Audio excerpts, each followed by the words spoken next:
Everyone.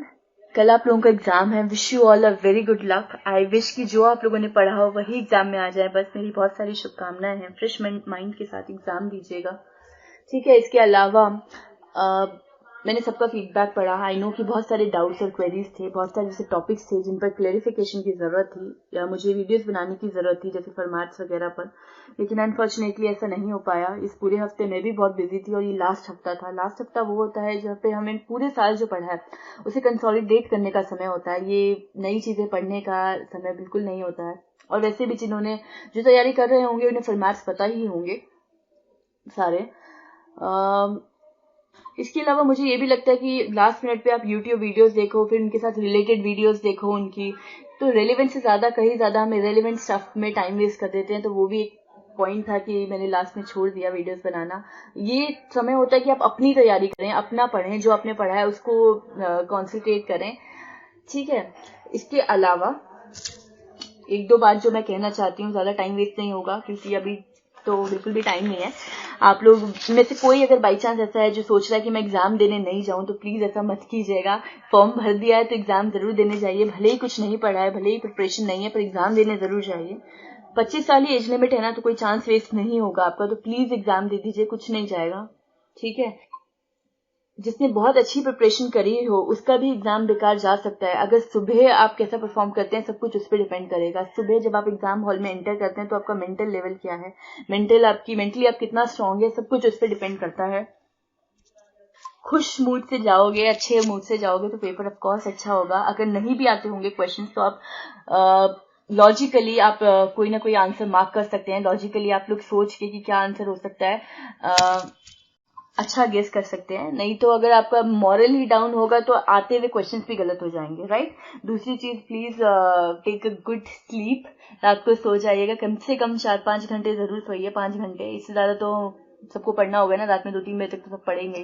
तो 4-5 घंटे तो जरूर सोइए। क्योंकि क्या होगा ना, अगर आपको कितना भी लगे कि आप जग लोगे कुछ नहीं होगा। सुबह का एग्जाम तो चलो फिर भी अच्छा चला जाएगा, लेकिन ये सिर्फ सुबह का एग्जाम नहीं है, दोपहर में भी आपका मेंस का एग्जाम है। और असली गेम तो मेंस का ही है। प्री पास हो गया तो उससे भी क्या फायदा है, मेंस का गेम है ना। मेंस में मार्क्स अच्छे आने चाहिए, वो भी है 200 नंबर का पेपर एग्जाम। तो जितना पेपर 1 जरूरी है उतना ही पेपर 2 भी जरूरी है। तो प्लीज दोनों ही जरूरी है, दोनों ही मार्क्स काउंट होते हैं। थोड़ी सी नींद जरूर पूरी करें ताकि आप शाम तक जब एग्जाम हो तो आप फ्रेश रहें।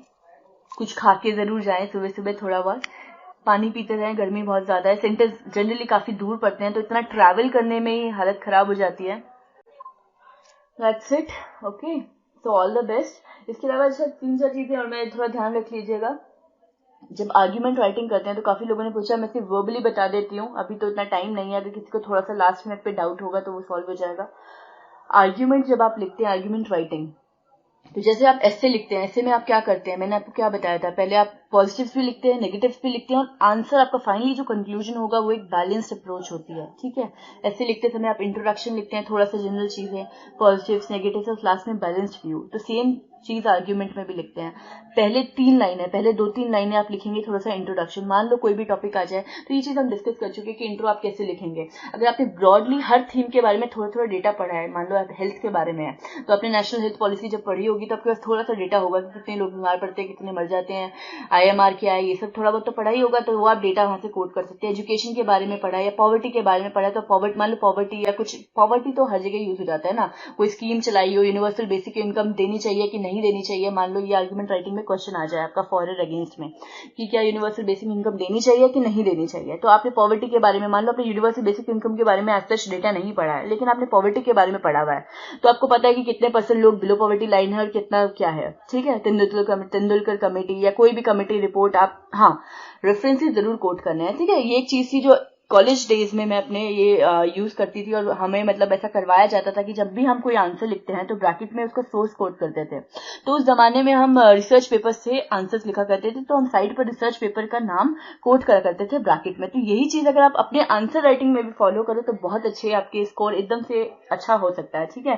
क्योंकि जनरली जो आंसर राइटिंग में मैंने काफी जगह देखा है, जो लोग आंसर तो लिख देते हैं, डेटा भी कोट कर देते हैं, लेकिन उसका रेफरेंस कोट नहीं करते, ठीक है। मान लो आपने लिखा कि इतने % लोग बिलो पॉवर्टी लाइन है, तो ब्रैकेट में आप लिख दीजिए कि तेंदुलकर कमेटी ने कहा था, ठीक है। तो ये चीज काफी लोग नहीं करते हैं, ये आप लोग कर सकते हैं। ठीक है, तो आपने पॉवर्टी के बारे में कुछ पढ़ा है तो आपने वो इंट्रोडक्शन में लाइन लिख दी कि इतने % लोग ये हैं, इतने % लोग बीमार है, बिलो पॉवर्टी है, ये वगैरह लिख दिया। अब 2-3 लाइनों में आपने इंट्रोडक्शन लिख दिया। अब स्पेसिफाई कीजिए अच्छे से कि आप फॉर में लिख रहे हैं। ठीक है, एक पैराग्राफ फॉर में लिखिए, एक पैराग्राफ अगेंस्ट में लिखिए। ठीक है, ज्यादा नहीं, 4-5 पॉइंट्स लिखिए दोनों में, 4-4 5-5 पॉइंट्स दोनों में लिख दीजिए। तो ये हो गया आपके दूसरा पैराग्राफ, तीसरा पैराग्राफ रेडी हो गया। फिर एक लाइन छोड़ के आप थोड़ा सा कंक्लूजन लिखेंगे 3-4 लाइन में, जिसमें ना फॉर की बात होगी ना अगेंस्ट की बात होगी, एक बैलेंस्ड आंसर होगा। ठीक है, ठीक है, एग्जाम्पल देती हूँ। मान लो क्वेश्चन आया बिटकॉइंस पर। बिटकॉइंस क्या आप उसे फ्यूचर करेंसी की तरह देखते हैं कि नहीं देखते हैं, क्या वो फ्यूचर करेंसी बन सकता है, क्या प्रोस्पेक्ट्स हैं, चैलेंजेस हैं, इस टाइप से कुछ क्वेश्चन आता है, आर्ग्यूमेंट में आता है मान लो। तो आप इसका इंट्रो कैसे लिखेंगे?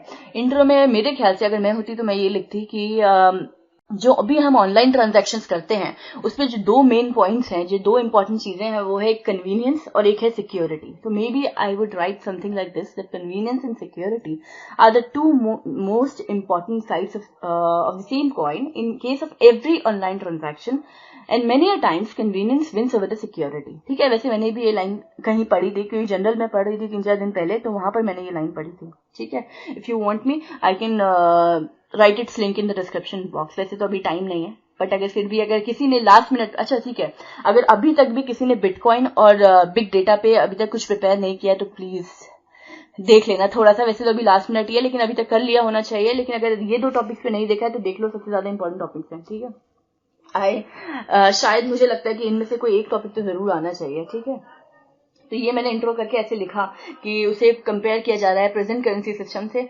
फिर इसके प्रॉज लिखूंगी मैं, कॉन्स लिखूंगी। ठीक है, क्या क्या फायदे हैं, सिक्योरिटी कितना मेंटेन हो रही है, क्या चीजें हैं। ठीक है, लिखा, उसके नेगेटिव्स लिखे।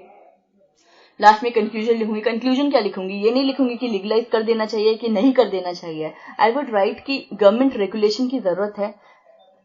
ठीक है, तो in fact there was a line, मैं आपको वही कोट करती हूँ। It can not be disputed that bitcoin which aspires to become a mainstream currency shall have to satisfy widest possible government criteria. The cryptocurrency must ensure that the security of its network, adequate safeguards and protection for consumers and preserve consumers' anonymity will adequate mechanisms to avoid illegal activities. तो कितनी अच्छी line है। ठीक है, ये आप conclusion में इस टाइप से लिख सकते हैं, ना आपने पॉजिटिव में कहा, ना आपने नेगेटिव फॉर में कहा, ना अगेंस्ट में कहा। तो इस टाइप से आप कंक्लूड करना है आपको बैलेंस्ड वे में। ये आर्गुमेंट राइटिंग का मेन फंडा है।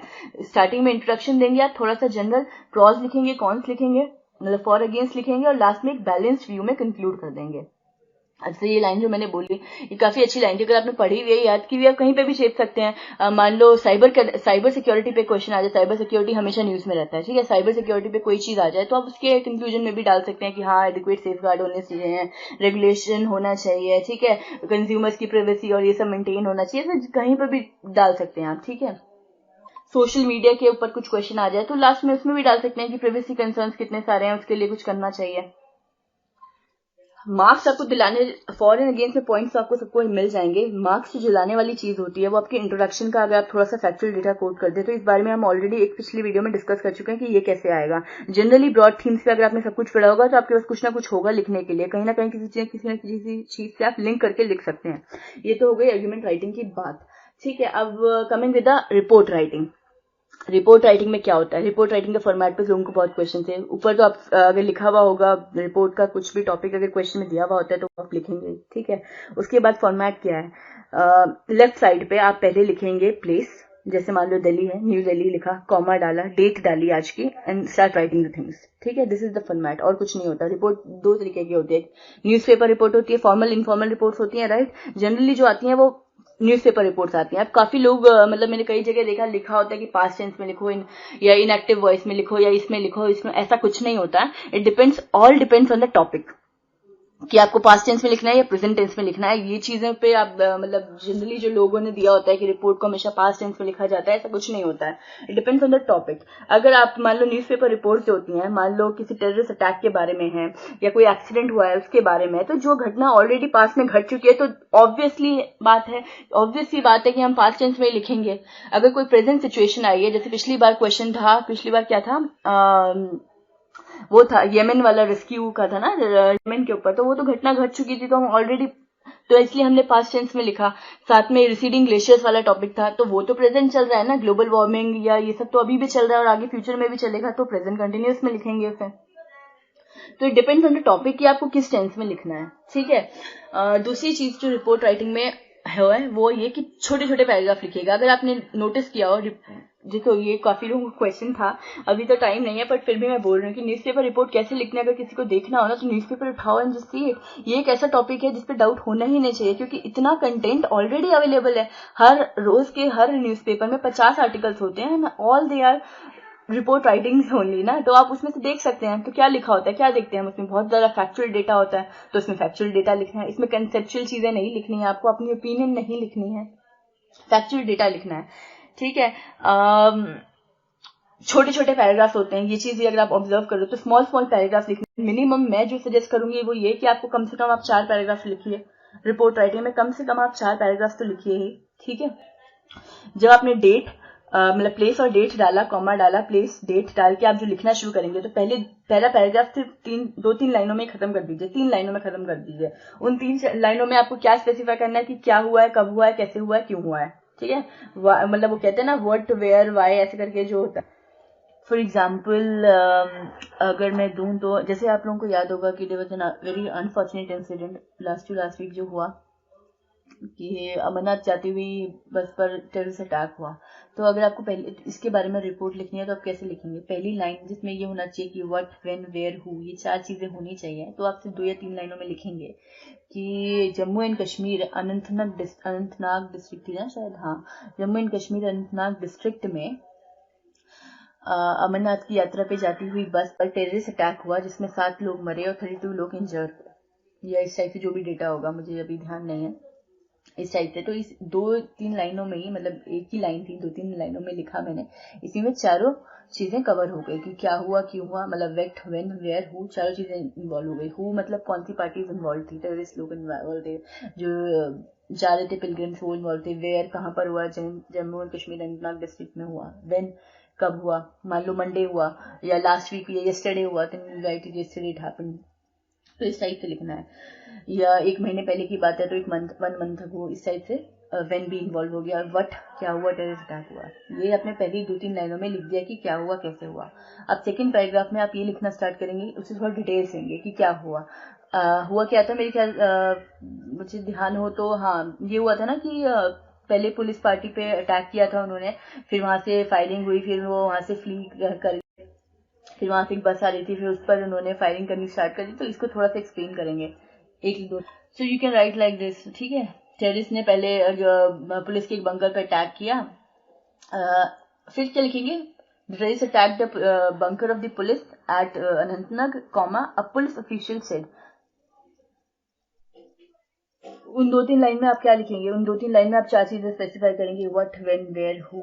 फॉर एग्जाम्पल अगर मैं दूं कि 2-3 हफ्ते पहले जो टेररिस्ट अटैक हुआ जम्मू एंड कश्मीर में अमरनाथ जाते हुए बस यात्रियों पे, अगर आपको उसके बारे में लिखना है तो आपकी पहली लाइन कैसी होगी? आपकी पहली लाइन कुछ ऐसी हो सकती है कि जम्मू एंड कश्मीर अनंतनाग डिस्ट्रिक्ट में अमरनाथ की यात्रा पे जाते हुए बस पर टेररिस्ट अटैक हुआ 2 हफ्ते पहले, जिसमें 7 लोग मरे और 32 लोग इंजर हुए। अब डेटा मुझे अच्छे से याद नहीं है इतना पुराना, ठीक है, इस टाइप से लिख दिया तो अब 4 चीजें कवर हो गई, ठीक है। व्हाट भी कवर हो गया कि टेररिस्ट अटैक हुआ है, व्हेन भी कवर हो गया, कब हुआ है, मान लो यस्टरडे हुआ है या 1 हफ्ते पहले हुआ है या 1 मंथ अगो हुआ है, तो ये लिखेंगे। वेयर भी कवर हो गया, जम्मू एंड कश्मीर अनंतनाग डिस्ट्रिक्ट में। हु भी कवर हो गया, हु मतलब कौन सी पार्टीज इन्वॉल्व है, ये भी कवर हो गया। तो पहली 2-3 लाइन में सिर्फ आपको इवेंट लिखना है। कोई भी न्यूज़पेपर देखेंगे आपको पहली लाइन ऐसी ही मिलेगी कुछ इस टाइप से, ठीक है, तो ये लिखना है। अब दूसरे पैराग्राफ में आपको थोड़ा सा उसे एक्सप्लेन करना स्टार्ट करना है कि एक्चुअली हुआ क्या था। तो हुआ ये था कि टेररिस्ट लोगों ने एक पुलिस बंकर पे अटैक किया था, फिर उन्होंने फायरिंग स्टार्ट करी, वहां से वो भागे, फिर बस पर अटैक किया। तो इस टाइप से इसे 1-2 लाइन में उसको थोड़ा सा एक्सप्लेन करना है कि क्या हुआ, ठीक है। When the police retaliated, the militants fled. Firing indiscriminately in which the bus carrying the यात्रीज गॉट हिट। तो इस टाइप से आपने 2-3 मतलब वो लिखा, थोड़ा सा एक्सप्लेन कर दिया इवेंट को। अब जो मेन चीज इंपॉर्टेंट आती है, ये तो आपकी 1-2 चीज हो गई। अब मार्क्स आपके आते हैं कि आपने मार्क्स आपके आते हैं कि कुछ 3-4 चीजें होती है वो होनी चाहिए। जैसे कि एक तो ये हो गई कि पहली लाइन में आपने इवेंट को डिस्क्राइब किया जो व्हाट व्हेन वाला। दूसरे तीसरे पैराग्राफ में स्टेटमेंट्स बहुत इंपॉर्टेंट होती हैं कि यहाँ पे स्टेटमेंट्स कोट करें। जैसे कि अब ये खाली इवेंट हो गया। अब मान लो कोई भी आपके पास टॉपिक आ जाए तो आप क्या सोचेंगे कि उस टॉपिक से रिलेटेड कौन कौन लोग स्टेटमेंट दे सकते हैं। अब मान लो ये एक टेररिस्ट अटैक है तो इस पे कौन किसकी स्टेटमेंट देनी बनती है। अगर मैंने कुछ कह दिया तो मेरी स्टेटमेंट का क्या वैल्यू है, वो न्यूज़पेपर में थोड़ी दिखाएंगे। न्यूज़पेपर में दिखाएंगे किसकी, अब जब नरेंद्र मोदी कुछ कहेगा तो उसकी स्टेटमेंट दिखाएंगे, ठीक है। तो यू कैन राइट कि प्राइम मिनिस्टर ने ये कोट किया है कि ये बहुत निंदनीय काम है, हम इसकी जरूर निंदा करते हैं। सॉरी, ये तो मनमोहन सिंह बोलता था, बट इस टाइप से लिखना है। मतलब प्राइम मिनिस्टर की स्टेटमेंट आप कोट कर सकते हैं। जो नेशनल सिक्योरिटी एडवाइजर है उसकी आप स्टेटमेंट कोट कर सकते हैं।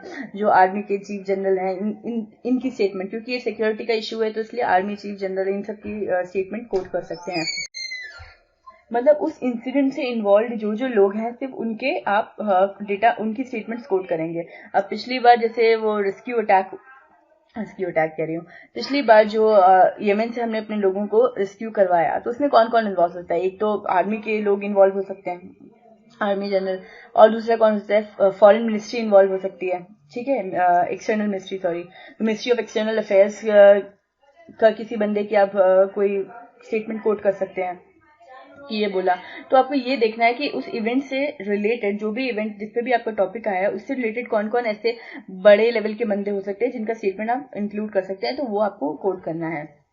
जैसे अगर आप लोगों को याद हो, जब हम स्कूल में रिपोर्ट लिखते थे, स्कूल में तो छोटे लेवल की रिपोर्ट लिखते थे, तो हम लिखते थे कि स्कूल में एग्जीबिशन हुई तो हम क्या लिखते थे कि प्रिंसिपल सेड ये, तो प्रिंसिपल की उसमें हम स्टेटमेंट कोट करते थे। ऐसे ही यहाँ पर भी यही करना है। तो आपको लोगों की स्टेटमेंट्स कोट करने हैं, ये एक इंपॉर्टेंट पॉइंट होता है।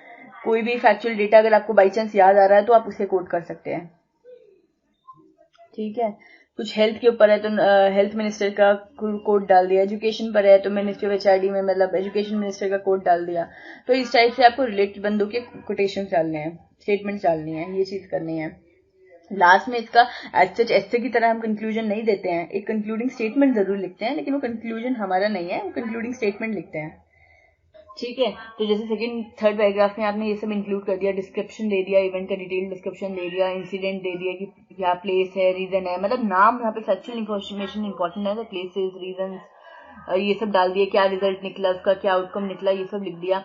उसके बाद चौथे पैराग्राफ में आप थोड़ा सा ये लिखेंगे कि गवर्नमेंट अब क्या कर रही है, क्या स्टेप्स ले रही है, क्या इनिशिएटिव्स ले रही है उसको टैकल करने के लिए, तो वो चीजें लिखेंगे, ठीक है। जैसे मान लो टेररिस्ट इवेंट हुआ तो इसकी रिपोर्ट्स में जनरली क्या लिखा होता है, इसमें लास्ट में ये लिखा हुआ था कि हाँ पीएमओ में या फिर इन लोगों ने एक मीटिंग बुलाई है जहाँ पे सारे लोग हैं, वो डिस्कस कर रहे हैं क्या करना है आगे, तो इस टाइप से, ठीक है। मतलब इन शॉर्ट आपको यही ध्यान रखना है कि यहाँ पे बहुत सारी फैक्चुअल इन्फॉर्मेशन, डेटा और ये सब डालना है, यहाँ पे कुछ भी कंसेप्चुअल नहीं लिखना है आपको, ऐसे की तरह या कोई भी आपको अपनी कहानी नहीं लिखनी है, यहाँ पे सिर्फ फैक्चुअल इन्फॉर्मेशन कोट करनी है। तो कितने भी आप इमेजिनरी कुछ भी आप सोच सकते हैं कि हाँ डेटा ये इसने कमिश्नर ने ये कहा, इस टाइप से आपको लिखना है। थोड़ा बहुत अगर आपको बाई चांस डिटेल्स याद रह गए उस इवेंट के तो आप लिख सकते हैं जनरली, क्योंकि जो भी टॉपिक्स आते हैं वो करंट अफेयर से रिलेटेड ही आते हैं। पिछले साल भी अगर आपने ध्यान दिया हो तो ये जो यमन वाला जो आया था ऑपरेशन राहत, ये कब की बात है, ये अप्रैल की बात है, और एग्जाम हुआ था जून जुलाई में एग्जाम हुआ होगा, तो ज्यादा पुराना नहीं आया। इससे हमें क्या पता चला, इससे हमें ये भी पता चला कि जो क्वेश्चंस आ रहे हैं, वैसे ये चीज मैंने भी ऑब्जर्व की है कि जितने भी करंट अफेयर्स के या जो भी क्वेश्चंस आए हैं वो सारे क्वेश्चंस ज्यादातर जनवरी फरवरी मार्च अप्रैल के आए हैं। और वैसे पिछले साल की बात करें तो सारे क्वेश्चन ज्यादातर ऑलमोस्ट सारे क्वेश्चन मुझे फरवरी में से मिले। वैसे ये तो इत्तेफाक की बात है, इसमें कुछ लॉजिक नहीं है, तो डोंट थिंक कि अब आप फरवरी का सब कुछ देख लें और फरवरी में से क्वेश्चन आ जाए।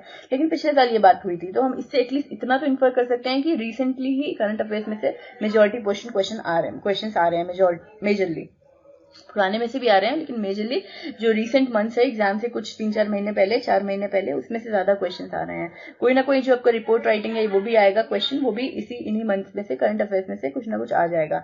कैसे आ सकता है, जैसे Uri attack, Pathankot attack, Chennai floods, इस टाइप के क्वेश्चन आते हैं ना रिपोर्ट राइटिंग में। जैसे और क्या हुआ है, कहीं साइक्लोन आ गया, कुछ आ गया, हुडहुड आया था, लेकिन ऐसे इसको काफी टाइम हो गया है, पिछले साल की बात है, लेकिन चलो इस टाइप से क्वेश्चंस आते हैं। तो अगर आप मान लो अच्छा साइक्लोन्स आ गए, साइक्लोन के बारे में क्वेश्चन आया तो आप किसके बारे में लिखेंगे? तो आप डिजास्टर मैनेजमेंट की बात आ गई है यहाँ पे, तो जो भी ये जो फोर्सेस जो भी इन्वॉल्व होती हैं उनका किसी ना किसी का स्टेटमेंट डालेंगे, ठीक है। उसके सोल्यूशंस में आप ये डाल सकते हैं कि गवर्नमेंट ने बोला है कि वो एक नेशनल डिजास्टर मैनेजमेंट कमेटी का आयोजन करेगी और जो ये सब सोचेगी, डिस्कस करेगी। वैसे ऐसा तो हो चुका है, पर डालने में क्या जा रहा है। तो इस साइड से आप थोड़ा इमेजिनेटिव होकर इस साइड से अपने लास्ट में लिखेंगे सोल्यूशंस, ठीक है। मान लो पाकिस्तान का अटैक हुआ, यूरी अटैक, टेररिस्ट अटैक हुआ, तो हमारी ministry of external affairs Sushma Swaraj ने क्या कहा, उसका स्टेटमेंट कोट कर दिया। पाकिस्तान के एम्बेसडर ने क्या कहा, उसका स्टेटमेंट कोट कर दिया। तो इस टाइप से आप लोग लिख सकते हैं। ये तो बात हो गई रिपोर्ट राइटिंग की। इसके अलावा हर एक क्वेश्चन, चाहे वो एस्से का हो, चाहे किसी के भी सब्जेक्ट, किसी भी कोई भी टॉपिक हो, एक चीज जो आपको सबसे ज्यादा इंपॉर्टेंट याद रखनी है कि वो ये याद रखनी है कि एग्जाम किसका है। एग्जाम सीएपीएफ का है, आर्म्ड फोर्सेस का है। तो कोई भी क्वेश्चन आ जाए, कोई भी टॉपिक आ जाए, आपको उससे कहीं ना कहीं, अगर आप हो पाए तो ऑब्वियसली, अगर पॉसिबल हो तो उसे सिक्योरिटी रिलेटेड या डिफेंस रिलेटेड इससे लिंक करना है आपको, ठीक है। कोई भी टॉपिक आ जाए, उसका सिक्योरिटी एक्सपेक्ट क्या हो सकता है, उसका डिफेंस रिलेटेड एक्सपेक्ट क्या हो सकता है। अगर आपका बिटकॉइंस पर भी आज क्वेश्चन आ जाए तो उसका सिक्योरिटी एक्सपेक्ट साइबर सिक्योरिटी और इन सबसे लिंक कर दो, ठीक है। डिजिटलाइजेशन अगर जो नॉर्मल टॉपिक है, जैसे इकोनॉमिक्स से टॉपिक है, उससे भी क्वेश्चन आ जाए तो उसे लिंक कर दो, इससे कहीं ना कहीं लिंक कर दो, सिक्योरिटी कंसर्न्स और इन सबसे लिंक करना है आपको, ठीक है। तो क्योंकि ये बात बहुत इंपॉर्टेंट है कि आप एग्जाम जिसका देने जा रहे हैं उसी से रिलेटेड आपको उसी से लिंक करना है कहीं ना कहीं। अब मान लो जैसे एग्जांपल के तौर पे अगर मैं कहूँ कि जीएसटी का क्वेश्चन आता है, अब जीएसटी का क्वेश्चन अगर आपका पॉलिटी के एग्जाम में आता है तो आप क्या लिखेंगे? आप तो लेजिस्लेटिव चीजें लिखेंगे, उसकी किस क्या क्या कॉन्स्टिट्यूशनल अमेंडमेंट्स करवाने चाहिए, लेजिस्लेटिव लेवल पर क्या क्या प्रॉब्लम्स इश्यूज हैं। अगर आप यही क्वेश्चन आपका इकोनॉमिक्स के पेपर में आता है तो आप इकोनॉमिक्स रिलेटेड चीजें लिखेंगे कि इसका इंडियन इकोनॉमी पे इम्पैक्ट क्या पड़ेगा, ठीक है, कितना जीडीपी बढ़ेगा, घट सकता है, क्या टैक्सेशन सिस्टम होगा, तो आप इकोनॉमिक्स के टर्म्स में लिखेंगे। अब अगर ये सीएपीएफ के उसमें आ रहा है तो अगर ऐसे ही आप जब कोई भी क्वेश्चन का आंसर आप सीएपीएफ के एग्जाम में लिखने जा रहे हैं सिक्योरिटी, तो आप उसे सिक्योरिटी रिलेटेड चीजों से लिंक करेंगे। इस चीज को मत भूलिएगा, लास्ट में कुछ ना कहीं कुछ ऐसा जरूर डाल दीजिएगा अपने आंसर में, ठीक। हाँ, प्रिसिज राइटिंग के समय पे मैंने बहुत लोगों के आंसर थोड़े चेक भी करे, एक दो के रह भी गए हैं, वो मैं देखो अभी टाइम मिलता है तो मैं डाल देती हूँ। तो उसमें मैंने क्या चीज नोटिस की, तो पहले तो एक प्रॉब्लम जो मैंने सबसे ज्यादा नोटिस की वो ये थी कि लोगों की ग्रामर ही अच्छी नहीं है, वो मतलब ग्रामर गलत यूज कर रहे हैं। तो उसका तो अभी सोल्यूशन नहीं है, लास्ट मिनट पे कोई सोल्यूशन नहीं किया जा सकता है, ठीक है। हाँ, लेकिन ऐसा नहीं है कि उसका कोई सोल्यूशन नहीं है, प्रैक्टिस के साथ धीरे धीरे टाइम के साथ उसे इम्प्रूव किया जा सकता है, लेकिन लास्ट मिनट पे कुछ नहीं किया जा सकता। तो इसके लिए मुझे सीरियसली बहुत चिंता है कि क्या होगा। लेकिन और दूसरी प्रॉब्लम मुझे ये नजर आई, जिनकी इंग्लिश सब ठीक ठाक थी, जिन्होंने अच्छा लिखा है, इंग्लिश सब प्रॉपर ग्रामर यूज किया है, उन्होंने ये गलती करी है कि जो चीज पैराग्राफ में नहीं है वो भी खुद से ज्यूम करके डाल दी। मतलब ये कि अगर क्वेश्चन में मैंने ये कहा कि आपको अपने वर्ड्स में लिखना है तो अपने वर्ड्स में मत लिखना है, इसका मतलब ये नहीं है कि जो टॉपिक में हो ही ना आप वो भी डाल दें। जो पैराग्राफ में नहीं ऊपर लिखा है उसे भी आप अपने मन से डाल दें, ऐसा नहीं है। जो पैराग्राफ में लिखा है सिर्फ उतना ही चीज आपके उसमें होनी चाहिए, आपके प्रेसेस में होनी चाहिए। अपने मन से कुछ नहीं बनाना है, नई चीजें। जैसे जस्ट सेकेंड में अपने कमेंट्स, हाँ ये रहे, एक बंदे ने लिखा हुआ है, इसका प्रीसिज राइटिंग का आंसर लिखा हुआ था, ये शायद मैंने इसको रिप्लाई नहीं किया है तो मैं यहीं पर डिस्कस कर लेती हूँ, अभी तो टाइम नहीं है, अगर ये देखा होगा तो देख लेगा। इसने काफी अच्छा लिखा है, इसकी मतलब देखने से पता चल जाता है, पढ़ने से कि हाँ इंग्लिश अच्छी है, बहुत मतलब काफी अच्छी है, ठीक है। ग्रामर मिस्टेक कोई नहीं है, ग्रामेटिकली कोई भी मिस्टेक नहीं है, सब कुछ ठीक है, पर इसमें क्या चीज है ध्यान रखने वाली। इसने लिखा है, our society has both good and bad aspect people, but they are people like Shikshili who are not just foolish but also potential threat to the society। तो लास्ट के सेकंड हाफ बहुत अच्छा है कि potential threat to the society और ये सब, लेकिन good and bad people can counter each other, ये सब गुड एंड बैड पीपल कहीं पैराग्राफ में ऊपर मेंशन नहीं था, तो ये किसी थोड़ा सा अवॉइड किया जा सकता है, ठीक है। उसके बाद जो उसने लिखा है कि people like him and many other due to their self proclaimed intelligence can actually harm society, काफी अच्छा सेंटेंस है, काफी अच्छे से लिखा है, ठीक है, अच्छी बात है, ठीक है। इस टाइप से to make sure that such people are isolated from the society, ये जरूरी नहीं है, ये कहीं ऊपर पैराग्राफ में नहीं था कि ऐसे लोगों को सोसाइटी से आइसोलेट करना चाहिए, ये चीज नहीं थी, तो इसे अवॉइड करना चाहिए लिखने से, ठीक है। इसके अलावा मतलब जो चीजें ऊपर नहीं दी हुई है उन्हें नहीं लिखना, और जो चीजें सारी ऊपर दी हुई हैं वो सारे पॉइंट्स को आपको इनकॉर्पोरेट करना है प्रिसाइज में। तो जब आप प्रिसाइज राइटिंग में जब वो पैराग्राफ पढ़ रहे हो तो जो पॉइंट्स है उन्हें गोल अंडा मार लो और उन सारे पॉइंट्स को आपको अपनी समरी में लिखना है, ठीक है। तो काफी सारे पॉइंट्स है इसमें जो इसमें मिसिंग है, जो ऊपर थे। जैसे कि इसमें और भी 2-3 जनों का नाम था शेख चिल्ली के अलावा, तो उन्हें भी आप इसमें लिख सकते हैं। हिस्ट्री में हिटलर का एग्जाम्पल अगर दिया हुआ था तो साथ में एक न्यूक्लियर साइंटिस्ट वाला एग्जाम्पल था, वो इसमें नहीं लिखा है, उसे भी आपको इनकॉर्पोरेट करना है। तो इन चीजों को आपका ध्यान रखना है कि सारे पॉइंट्स आपके कवर हो रहे हैं समरी में, और आप कुछ फालतू नहीं लिख रहे जो नहीं लिखा हुआ। ये तो प्रिसाइज राइटिंग लिखते समय किसी ने पूछा था वर्ड लिमिट एक्सीड हो सकती है? नहीं, वर्ड लिमिट एक्सीड मत करिए, अच्छा यही होगा, 2-3 शब्दों से कोई फर्क नहीं पड़ता, लेकिन प्लीज कोशिश ये कीजिए कि एक्सीड ना हो, कम से कम लिखिए। और प्रिसाइज राइटिंग में किसी ने पूछा था कि इसका फॉर्मेट क्या होता है, वो जो नई शीट दी जाती है, एक्स्ट्रा शीट दी जाती है, उसमें क्या होता है? उसमें कुछ नहीं होता, उसमें बॉक्सेस बने हुए होते हैं, तो हर बॉक्स के अंदर आपको वर्ड लिखना होता है। अब ये मतलब नहीं है कि कॉमा और फुल स्टॉप के लिए भी आप एक बॉक्स यूज करेंगे, वो वर्ड के साथ में ही आएगा, ठीक है। हाँ, तो वो बॉक्सेस बने होंगे, बॉक्सेस के अंदर आप वर्ड लिखेंगे ताकि अच्छे से काउंट हो सके कि आपने कितने वर्ड्स पे लिखा है। देखिए, जो प्रिसाइज राइटिंग वाला क्वेश्चन है और जो कॉम्प्रिहेंशन वाला क्वेश्चन है, इसमें 2 चीजें हैं। इसमें अगर आपकी इसमें तो यार जैसे इंग्लिश अच्छी होनी जरूरी है, क्योंकि अगर आपको इंग्लिश अच्छी होगी तभी आपको पैराग्राफ समझ में आएगा। उसकी अंडरस्टैंडिंग आपको तभी होगी जब आपको अंडरस्टैंडिंग होगी तभी आप इनके आंसर कर सकते हैं। कॉम्प्रिहेंशन और प्रिसाइज राइटिंग, इसमें अंडरस्टैंडिंग सबसे ज्यादा इंपॉर्टेंट है। अगर आपको समझ में आया होगा तभी आप उसे शॉर्ट में लिख सकते हैं, समझ में आया होगा तभी आप क्वेश्चन के आंसर कर सकते हैं। तो इसमें तो ये 2 चीजें इंपॉर्टेंट है। ग्रामर आप अगर शुरू से आपकी ग्रामर अच्छी है, आप शुरू से पढ़ रहे हैं, तब तो कोई प्रॉब्लम नहीं है। अगर अभी हाल ही में या मतलब जल्दबाजी में कुछ नहीं किया जा सकता, इत्तेफाकी बात है कि आपका क्वेश्चन सही हो जाए कि मतलब आपको मतलब क्लिक हो जाए कि क्या गलती है, ठीक है। वोकैबुलरी के वर्ड्स काफी मतलब इजी ही आते हैं, जिसकी ठीक ठाक इंग्लिश हो उसको मतलब वोकैबुलरी के वर्ड्स में ऐसी कोई दिक्कत नहीं आएगी, वो आराम से सेंटेंस बना सकता है। इतने ज्यादा डिफिकल्ट नहीं आते हैं, जीआरई कैट लेवल के भी नहीं आते हैं, बहुत नॉर्मली वर्ड्स आते हैं। फाइनली सारी चीजें लिखने के बाद एक चीज का आप ख्याल रखें कि जब भी कोई क्वेश्चन आता है इसके सारे एस्पेक्ट्स आपको बताने हो सकते हैं, ठीक है। कोई भी ऐसे का टॉपिक कुछ भी आता है तो आपको उसके सारे बताने हैं कि पॉलिटिकली लेवल पे क्या हो सकता है, सोसाइटी के ऊपर उसका क्या इफेक्ट होगा, मतलब सोशियोलॉजिकल एक्सपेक्ट क्या होगा, इकोनॉमिक्स में क्या सकता है, मतलब हर एक मतलब पॉलिटी, इकोनॉमिक्स, सोशियोलॉजी, हर चीज को उसके अंदर घुसा देना है, ठीक है। उसका मतलब किसी भी टॉपिक का अलग अलग फील्ड्स में क्या इफेक्ट पड़ेगा वो सब आपको लिखना है। हर एंगल से सोचना है, किसी एक ही एंगल से नहीं सोचना है। अगर जीएसटी पे मतलब कोई नॉर्मल जीएसटी पे कुछ स्पेसिफाई नहीं आया है, खाली जीएसटी पे क्वेश्चन आया है, खाली जीएसटी के बारे में लिखो, तो इसका मतलब अगर ये आया है कि जीएसटी का इकोनॉमिक्स पे मतलब टैक्सेशन सिस्टम पर या फिर हमारे इंडियन इकोनॉमी पे क्या इफेक्ट पड़ेगा, तो जाहिर सी बात है कि आप थोड़ा थोड़ा एक एक लाइन में बाकी चीजें बताएंगे और ज्यादा पोर्शन आपका इकोनॉमिक्स में होगा। लेकिन अगर सिर्फ एक जनरल टॉपिक आया है तो हर एक चीज के बारे में आपको लिखना है कि इस पर क्या फर्क पड़ेगा, मिडिल क्लास पे क्या फर्क पड़ेगा, लोअर क्लास पे क्या फर्क पड़ेगा, तो ये हर चीज लिखनी है, ठीक है। ट्रेड पे क्या फर्क पड़ेगा, एफडीआई पे क्या फर्क पड़ेगा, मतलब हर चीज आपको हर चीज के पर्सपेक्टिव से आपको समझाना है किसी भी बात को। और अगर पॉसिबल हो तो डिफेंस या सिक्योरिटी से लिंक कर देना, ये चीज हो गई। आई थिंक दैट्स फाइन, इससे ज्यादा मुझे टाइम वेस्ट नहीं करना चाहिए। आप लोग प्लीज अपना पढ़िए and give your best shot in the exam. अच्छा, इसके अलावा बिग डेटा एनालिटिक्स के बारे में और बिटकॉइंस के बारे में मैं थोड़ा सा डेटा यहाँ पे मतलब स्लाइड्स में डाल दूंगी।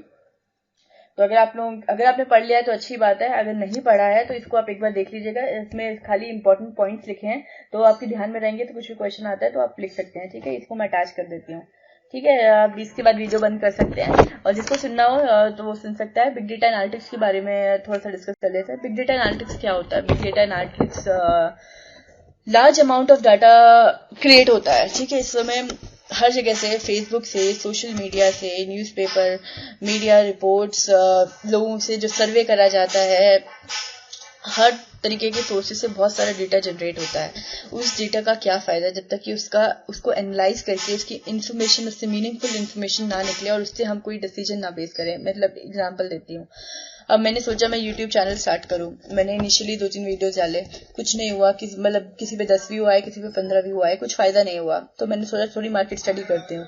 मैंने देखा कि सिविल सर्विसेज पे तो बहुत सारा मटेरियल ऑलरेडी है, अनअकैडमी है, स्टडी IQ SSC पर है, ओनली IAS, दुनिया भर की चीजें साइट्स हैं।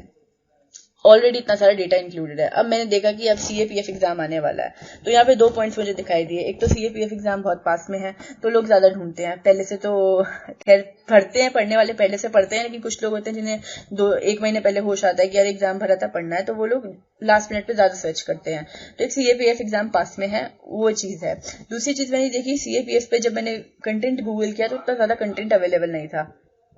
तो ये 2 एक ऐसे पॉइंट्स है जिनकी वजह से मार्केटिंग अच्छी हो सकती है और लोग ज्यादा क्लिक्स होंगे, ज्यादा व्यूज होंगे। तो मैंने इसमें मटेरियल बनाना स्टार्ट किया यूट्यूब पे, और आप सब देख सकते हैं कि सब्सक्राइबर्स बढ़े।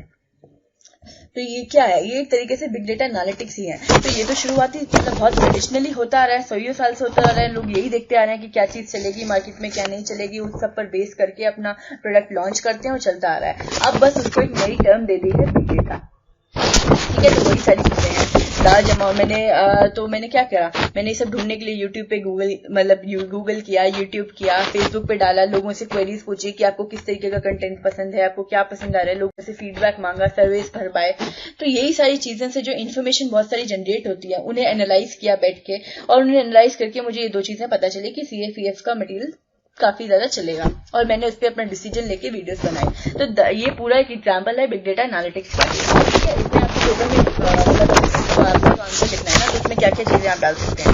ये पॉइंट्स ये हैं, volume, velocity, variety, variability, complexity. These are the keywords. ये आप डालते हैं तो आपको आंसर आपका अच्छा होता है। ठीक है, तो जो बहुत सारा data, large volume of data create होता है, उसमें बहुत सारी वॉल्यूम होती है, मतलब बहुत ज्यादा होता है। वेलोसिटी मतलब जितनी स्पीड से हर सेकंड पे हम लोग से या सोशल मीडिया से इतना डेटा जनरेट होना चाहिए।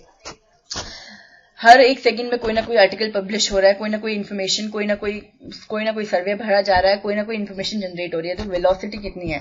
वेराइटी मतलब कितने सारे सोर्सेज से और कितने टाइप का स्ट्रक्चर्ड डेटा, अनस्ट्रक्चर्ड डेटा कितने टाइप का बन रहा है। ठीक है, वेरिएटी कुछ ऑडियो डेटा, वीडियो डेटा, हर तरीके के अलग अलग वेरिएटी के डेटा बन रहे हैं। वेरिएबिलिटी कितनी सारी वेरिएबिलिटी है। सेम कॉम्प्लेक्सिटी, मल्टीपल सोर्सेज से डेटा बन रहा है। तो ये volume, velocity, variety, variability, complexity, इन सब एट्रीब्यूट्स हैं उस डेटा जनरेट जो हो रहा है उसका। अब इन सारे रॉ डेटा को एनालाइज किया और उससे मीनिंगफुल इंफॉर्मेशन निकाली, जिसके अकॉर्डिंगली हम अपना डिसीजन लेंगे। तो it will help in better decision making. अब इसमें सारा डेटा बन रहा है, प्रॉब्लम आती है, इशू आता है कि जो इतना सारा डेटा बन रहा है उसको स्टोर करना है। उसको स्टोर करने के लिए नई नई टेक्नोलॉजीज मार्केट में आ रही है। हडूप अभी बहुत ज्यादा था, मैंने देखा फेसबुक पे काफी ज्यादा वो भी आए हुए थे, लिंक्स भी आए हुए थे कि ये ट्रेनिंग हो रही है, इंटर्नशिप हो रही है, हडूप पर सीखिए, कोर्स है, 2 डे वीकेंड पर वर्कशॉप है, और ये सब है। तो ये हडूप नई टेक्नोलॉजीज इस टाइप से आ रही है, तो अभी सबका नाम दे सकते हैं, तो उससे भी थोड़ा इम्पैक्ट बढ़ता है आपके पैराग्राफ का। तो big data is relatively a new term, but this act of storing and gathering data essential analysis ages old, बहुत पुराना चलता आ रहा है। Now enormous data is being generated at global level and it is just keep growing। और ये सब data ऐसा तो नहीं कि खत्म हो जाएगा, हर बढ़ते जा रहा है और बढ़ते ही जाएगा। ठीक है, अब जैसे जैसे ये डेटा बन रहा है, इसको हमें यूज करना है। इसका कौन लोग यूज कर सकते हैं, बैंकिंग में, एजुकेशन में, गवर्नमेंट में, social health care institutions, manufacturing companies, retail में, हर जगह इस इंफॉर्मेशन का यूज हो सकता है। ठीक है, कोई किसी को अपना प्रोडक्ट निकालना है, अंबानी, जियो वगैरह, इन लोगों को अपना प्रोडक्ट निकालना है, तो ये मार्केट स्टडी करते हैं कि नहीं करते हैं कि कैसा प्रोडक्ट चलेगा, क्या नहीं चलेगा। तो इन हर जगह इसका इस्तेमाल किया जा सकता है। क्या क्या सोर्सेज हो सकते हैं, streamlining data, webs of connective devices are being used, social media, हर तरीके की इन्फॉर्मेशन जो सोशल मीडिया से हमें इन्फॉर्मेशन मिलती है, जैसे फेसबुक वगैरह से। तो ये ज्यादातर ये जो इन्फॉर्मेशन होती है ये मार्केटिंग के पर्पज से होती है कि कैसी सेल्स होंगी, क्या लोग ये प्रोडक्ट खरीदेंगे कि नहीं खरीदेंगे। तो इस टाइप का डेटा मिलता है। ज्यादातर ये जो डेटा होता है ये अनस्ट्रक्चर्ड डेटा होता है। अनस्ट्रक्चर्ड डेटा को एनालाइज करना सबसे ज्यादा चैलेंजिंग काम होता है। ठीक है, इसके अलावा पब्लिकली अवेलेबल सोर्सेज भी हैं, ओपन डेटा सोर्सेज, गवर्नमेंट के इतने सारे साइट्स हैं जहां पर बहुत सारा डेटा ओपन है, जहां से हम डेटा उठा सकते हैं और सोच सकते हैं कि क्या हमारे काम का हो सकता है, किससे हम क्या यूज कर सकते हैं। तो ये चीजें हैं, तो ये सब हेल्प करेगी एफिशिएंट डिसीजन मेकिंग में। एफिशिएंट डिसीजन मेकिंग जहां पे हमारा कॉस्ट और टाइम रिडक्शन होगा। ठीक है, determining root causes of failure, मुझे बहुत सारे फीडबैक मिले कि मैंने ये गलती करी, यहाँ पे मैंने ये अच्छा नहीं किया, ये मैंने अच्छे से एक्सप्लेन नहीं किया, तो ये मुझे फीडबैक मिला, इससे मुझे पता चलेगा कि क्या क्या मेरे फेलियर के कॉजेज हैं। ठीक है, कस्टमर बाइंग हैबिट्स पता चलेगी, पॉइंट ऑफ सेल, लोगों को ब्यूटी प्रोडक्ट ज्यादा पसंद है, ये ज्यादा पसंद है, क्या पसंद है, कस्टमर बाइंग हैबिट्स मिलेगी, उसके अकॉर्डिंगली मैं अपना प्रोडक्ट लॉन्च करूंगी या बनाऊंगी।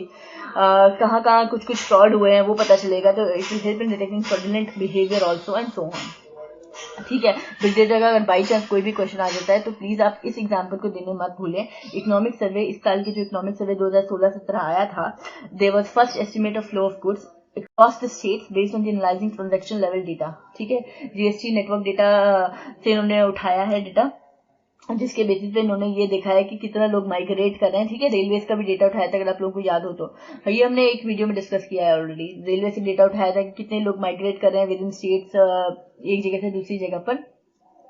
उस डेटा को लेके इन्होंने एनालाइज किया कि हाँ ये चीज हम हेल्प कर सकते हैं आने वाले समय में, जब जो साउथ इंडियन है वो लोग बूढ़े हो जाएंगे तो। ठीक है, ऐसा कुछ हमने पढ़ा था। ठीक है, अब इसको लिटरली मत लेना कि मैंने बूढ़े शब्द बोला या सिर्फ समझाने के लिए बोल रही हूँ। ऐसा नहीं है कि आई एम नॉट सेंसिटिव इनफ। अभी मुझे याद है कि पिछले किसी एक वीडियो में फार्मर्स के ऊपर जो वीडियो बनाया था उसमें किसी ने कमेंट किया कि मुझे इस तरह हंसना नहीं चाहिए। No, I am not laughing on farmers. मुझे भी समझ में आ रहा है कि मुझे पता है कि कितनी कैसी सिचुएशन है इस वक्त हमारे देश में। फार्मर्स की बहुत बुरी कंडीशन है इस वक्त, जो पॉवर्टी का सामना वो लोग कर रहे हैं और जो मुश्किलों का वो सामना कर रहे हैं, उसके लिए मुझे भी बहुत दुख है। मैं हंस उस चीज पर नहीं रही थी, मैं उस आयरनी पर हंस रही थी कि जिस वेब में वो लोग फंसे हुए हैं। ठीक है, और उसमें गवर्नमेंट क्या कर रही है उस चीज पर मैं हंस रही थी, ना कि फार्मर्स की कंडीशन पे। फिर भी अगर किसी को बुरा लगा था उस बात का तो आई एम रियली सॉरी। मेरा बिल्कुल भी वो इंटेंशन नहीं था, वो मतलब नहीं था। अगर किसी को भी ऐसा लगा तो आई एम रियली सॉरी। तो मेरा मतलब यहाँ पे सिर्फ अभी कंटेंट कवर करने से था, उस चीज में नहीं था। ठीक है, तो ये सारी चीजें हो गई। इसके अलावा बिग पॉइंट्स पे बहुत ही अच्छा जर्नल था जो मैंने पढ़ा था, उसका मैं देखती हूँ, अगर मैं उसका डिस्क्रिप्शन में इसका लिंक डाल देती हूँ, अगर किसी ने नहीं पढ़ा हो तो वो देख सकते हैं। उसमें आपकी इनिशियल इंट्रोडक्शन का बहुत ही खूबसूरत आपको इंट्रोडक्शन और कंक्लूजन मिल जाएगा, जो आपका काफी जगहों पे यूज हो सकता है। ये ही टॉपिक नहीं बल्कि इससे रिलेटेड जो भी टॉपिक्स हैं, डिजिटलाइजेशन या फिर साइबर सिक्योरिटी, या उसमें भी आप लोग डाल सकते हैं, तो दैट विल हेल्प। ठीक है, आई ट्राई टू, देखती हूँ मैं भी टाइम अगर मिलता है तो मैं इसमें डिस्क्रिप्शन में डाल देती हूँ, आप वहां से पढ़ सकते हैं। ठीक है, इसके अलावा कल जब आप एग्जाम देने जाएंगे तो प्लीज कोई एक बंदा, मैं ईमेल आईडी नीचे डाल दूंगी, उस पर आप अपना उसकी फोटोग्राफ्स क्लिक करके भेज सकते हैं क्वेश्चन पेपर की, सो दैट कि हम जल्दी से जल्दी इसके आंसर की भी डिस्कस कर लें। ठीक है, that's it. Thank you so much, all the very best. Exam बहुत अच्छा दीजिए, प्लीज एग्जाम देने जरूर जाइए। कोई ऐसा हो अगर सोच रहा हो कि नहीं देने जाता हूँ तो प्लीज एग्जाम जरूर दीजिए। All the best. Fresh mind से जाइए, थोड़ा सा सो जरूर लीजिएगा, खाना जरूर खा के जाइएगा, सिर्फ ब्रेकफास्ट, पानी की बोतल लेके जाइएगा। डिहाइड्रेशन हो सकती है, ट्रैवल बहुत करना पड़ता है, संडे दूर पड़ते हैं जस्ट। ठीक है, और अच्छे मूड से जाइए, ये मत सोच के जाइए कुछ नहीं आता, अच्छे मूड से जाइए। कुछ नहीं भी आता तो अच्छे मूड से जाइए, अगर कुछ नहीं भी आता ना तो भी अगर आपका मूड अच्छा हो फिर भी आपके एटलीस्ट 5 से 10 क्वेश्चन आपके एक्स्ट्रा आपके सही हो सकते हैं, अगर सिर्फ मूड अच्छा हो तो। ठीक है, thank you so much. Please subscribe to the channel. Thank you.